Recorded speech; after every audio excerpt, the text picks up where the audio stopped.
We do have one question that we ask all of our interviewees, which is Yeah. what one book changed your life?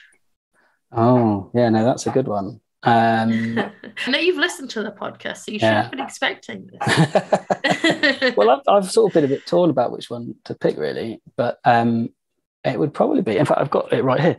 Hang on. I would have to say it's the Dragonbone Chair by Tad Williams, which is the first book in his classic Memory, Sorrow and Thorn trilogy, which came out in the late 80s, early 90s. And it's the first series I mean, I was only 10 or 11 when I picked this up. And actually, it was the book cover that caught my eye of the second book in the series. I was in my bookshop and I saw this guy peering out at me and thought, oh, he looks cool. That's a nice book spine, isn't it? It's a beautiful cover design. Michael Whelan illustration, picked it up, read the back and went, oh no, it's book 2. And they didn't have book 1 in stock. So I had to wait for them to get the first book in. And, I'd read widely up to that point. But this was the first sort of proper fantasy book that I read, and it just hooked me. It's such an important series in the genre, and I don't think it's starting to get the credit that it's due, mainly because George R.R. Martin said it inspired him to write the Game of Thrones series.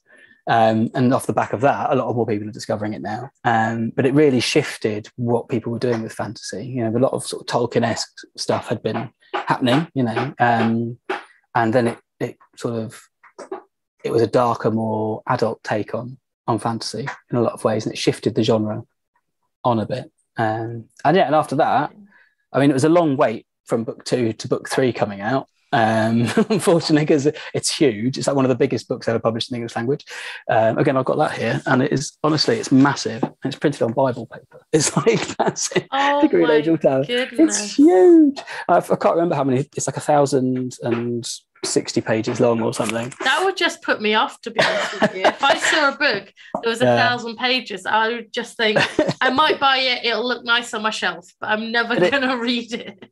It was so big when they published it, they couldn't publish the paperback as one. They had to split it into 2. And subsequently, a lot of his other series have started off as trilogies and become 4-book series, including his recent return to that world. But while I was waiting for the 3rd book in the series to come out, I just dived into the fantasy section of my local bookshop and just ripped through everything. And it was then I discovered Terry Pratchett, Robin Hobb, Neil Gaiman, Douglas Adams, David Gemmell, David Eddings, people like that.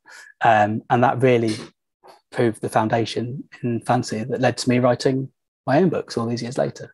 So I would say that is the book that changed my life. Kickstarted your passion for fantasy. Yeah, exactly. It's what got me hooked.